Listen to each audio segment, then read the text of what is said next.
Maya and the Evolution of the Conception of God, delivered in London, 20th October 1896, Part 1. We have seen how the idea of Maya, which forms as it were one of the basic doctrines of the Advaita Vedanta, is in its germs found even in the Samhitas, and that in reality all the ideas which are developed in the Upanishads are to be found already in the Samhitas in some form or another. Most of you are by this time familiar with the idea of Maya and know that it is sometimes erroneously explained as illusion, so that when the universe is said to be Maya, that also has to be explained as being illusion. The translation of the word is neither happy nor correct.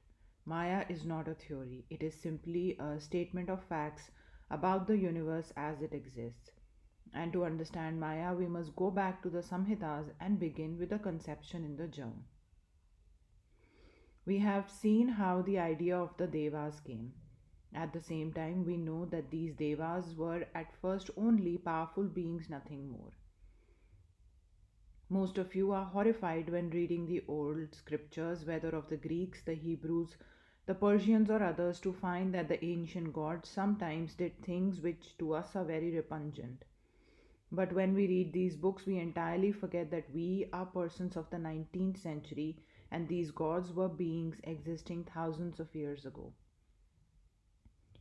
We also forget that the people who worship these gods found nothing incongruous in these characters, found nothing to frighten them because they were very much like themselves.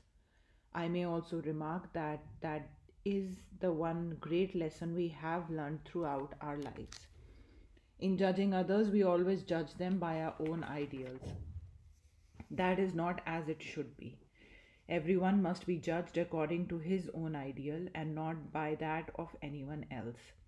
In our dealings with our fellow beings, we constantly labor under this mistake, and I am of opinion that the vast majority of our quarrels with one another arise simply from this one cause, that we are always trying to judge others' gods by our own, others' ideals by our ideals, and others' motives by our motives.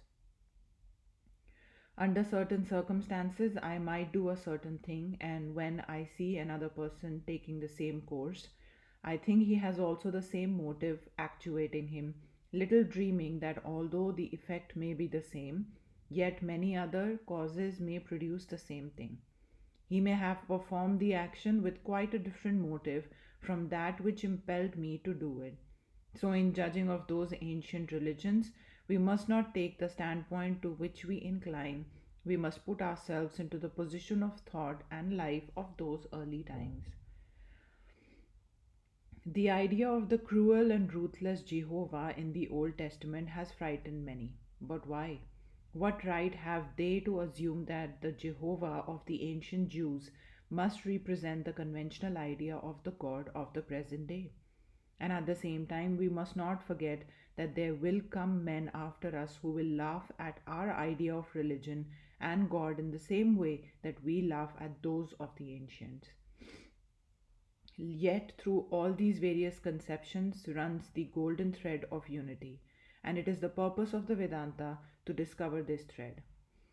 I am the thread that runs through all these various ideas, each one of which is like a pearl, says Lord Krishna, and it is the duty of Vedanta to establish this connecting thread, however incongruous or disgusting may seem these ideas when judged according to the conception of today. These ideas in the setting of past times were harmonious and not more hideous than our present ideas. It is only when we try to take them out of their settings and apply it to our own present circumstances that the hideousness becomes obvious. For the old surroundings are dead and gone, just as the ancient Jew has developed into the keen, modern, sharp Jew and the ancient Aryan into the intellectual Hindu. Similarly, Jehovah has grown and Devas have grown. The great mistake is in recognizing the evolution of the worshippers while we do not acknowledge the evolution of the worshipped. He is not credited with the advance that his devotees have made. This is to say, you and I, as representing ideas, have grown. These gods also, as representing ideas, have grown. This may seem somewhat curious to you that God can grow. He cannot. He's unchangeable. In the same sense, the real man never grows, but man's ideas of God are constantly changing and expanding. We shall see later on how the real man behind each one of these human manifestations is immovable, unchangeable, pure, and always perfect. And in the same way, the idea that we form of God is a mere manifestation, our own creation. Behind that is the real God who never changes, the ever pure, the immutable. But the manifestation is always changing, revealing the reality behind more and more. When it reveals more of the fact behind, it is called progression. When it hides more of the fact behind, it is called retrogression.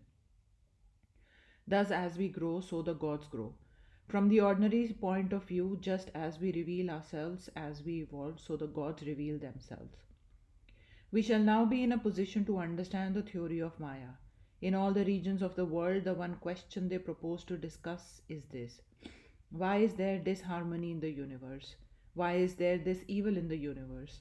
We do not find this question in the very inception of primitive religious ideas because the world did not appear incongruous to the primitive man. Circumstances were not inharmonious for him. There was no clash of opinions to him. There was no antagonism of good and evil. There were merely a feeling in his own heart of something which said yes and something which said no. The primitive man was a man of impulse. He did what occurred to him and tried to bring out through his muscles whatever thought came into his mind, and never stopped to judge, and seldom tried to check his impulses. So with the gods, they were also creators of impulse. Indra comes and shatters the forces of the demons. Jehovah is pleased with one person and displeased with another. For what reason, no one knows or asks.